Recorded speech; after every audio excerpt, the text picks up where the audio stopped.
Welcome back to AllMotorSports Podcast. I'm Jimmy, and today we're unpacking everything from the 2025 Qatar Grand Prix. It was a wild weekend full of surprise wins, strategy blunders, and a championship battle that now heads into a finale with everything to fight for. There is so much to unpack and to get through: the winners, the losers, the drama behind the pit wall, and what this means for next week's showdown at Abu Dhabi Grand Prix.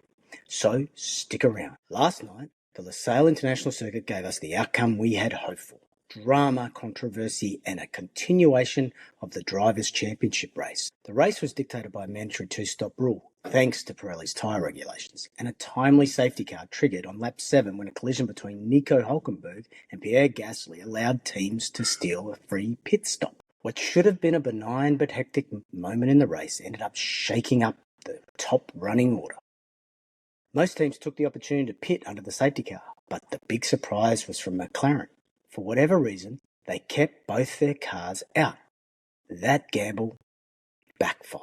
Well, their drivers look fast and competitive. The decision severely compromised their race strategy, but more about this in a moment.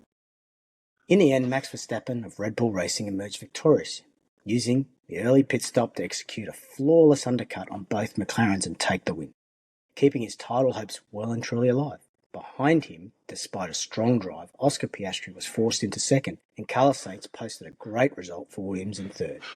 As for Lando Norris, finishing P4 was better than nothing, but given the circumstances, it felt like a missed opportunity. A different decision from McLaren could have ended this race very differently. Meanwhile, rising star Kimi Antonelli turned in a solid P5 for the Mercedes team, finishing just ahead of his more experienced teammate George Russell. Antonelli again showed his potential with speed and consistency amid the chaos early in the race. If not for a momentary lap of concentration on the second last lap, due to pressure from Norris, he would have finished a position higher. He is definitely a future star in F1. So, let's talk about how McLaren got it so wrong. Did McLaren have a pit stop strategy? Surely the team had discussed strategy options before the race, especially one for an early safety car. Surely they had simulated these options to understand that the undercut is a significant risk if they don't pit when a safety car is released. In a race where tyre strategy was critical, the decision not to pit under the early safety car cost both drivers and a guarantee that McLaren would win the Drivers' Championship regardless of which driver. I, like everyone, could not understand, as other contenders pitted and McLaren stayed out. Were they hoping perhaps to pit on lap 8 and avoid the pit lane chaos? Did they think that if they double-stack pitted both drivers, this would disadvantage Norris and Papaya Rules would be breached? Or did they think they would have the tyre advantage late in the race, therefore the flexibility to gamble early on track position? It didn't work. Both cars were trapped behind the safety car. Any track advantage they thought they had evaporated into the Qatar night skies. Team management has since admitted the error, which is of little consolation to both their drivers. The double stop rule and lost flexibility after that first stint made it almost impossible for McLaren to claw back the time lost to Red Bull. The result? Verstappen capitalised and McLaren's championship lead was turned into a three-way fight. It's a stark reminder that the fastest car doesn't always win, and sometimes it's the smartest pit call. McLaren really stuffed it up.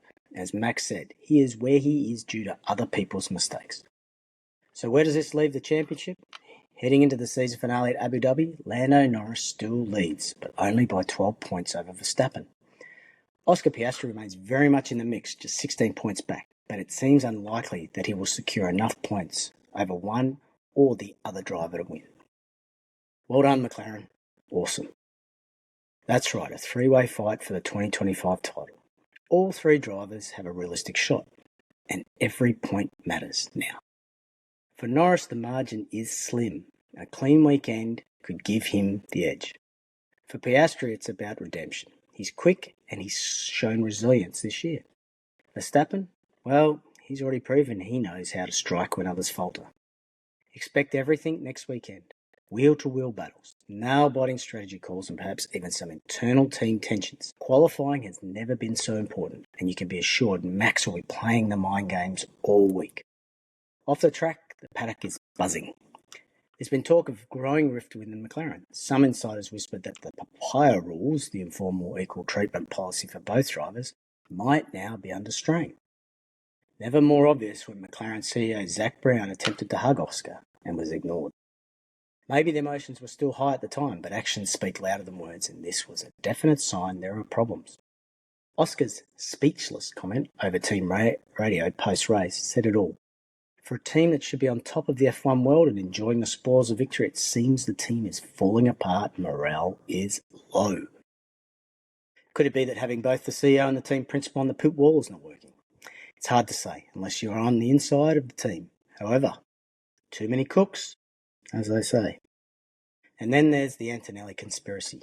Helmut Marko was quick to point the finger at Mercedes, accusing them of letting Lando through to finish P4. Seriously? For what reason would Toto Wolff have to inject himself and his team into the championship fight? Maybe Marko thinks Toto still harbours some resentment towards Red Bull for the 2021 Abu Dhabi Grand Prix. This is complete nonsense. Toto was quick to rebuke with common sense, saying, "We're fighting for P2 in the championship, which is important for us. Kimi is fighting for a potential P3. How brainless can you be to even say something like this?" Had Marko reviewed the footage of the race, he would have seen Antonelli make a mistake on the exit of Turn 9, allowing Lando to move ahead. Nothing to see here as far as everyone else in the paddock is concerned. Maybe it's time for Red Bull to consider Helmut's future and refresh for 2026. All this controversy sets the scene for a high-stakes finale, not just for the championship, but for the reputations of teams, management and drivers alike. So what do we need to look out for heading into the season finale at Abu Dhabi? Here's what I'll be watching closely. Will tyre and pit strategy be an issue again? Will McLaren learn from their Qatar mistake, or will pit stop strategy and safety car timing bite them again? Who will survive the driver mental games? Who handles pressure better? Norris defending a narrow lead, Piastri desperate to strike, or Verstappen hunting a comeback? Max definitely has the advantage here, as he is the only one with nothing to lose. Already a four-time world champion, he knows what to do. Pressure is on McLaren drivers to be mistake-free all weekend. Can they do it? Team dynamics at McLaren? Will internal tension surface? Will team orders be considered? Or will they stick to let them race? How will the track impact car performance? Abu Dhabi is different. With heavy downforce and aerodynamic demands, setup and execution will matter more than ever. Each team need to have a clean weekend, smart calls, and rely on a little luck.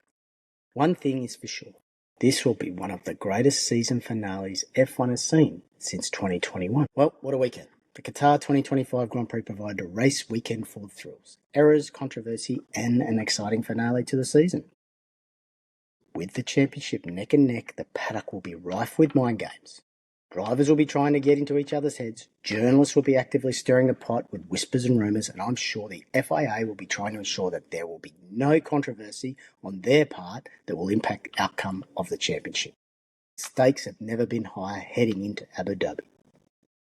If you enjoyed this breakdown, hit subscribe, drop a like, and tell me in the comments, what do you think, or who do you think, walks away with the 2025 title? Norris, Piastri, or Verstappen?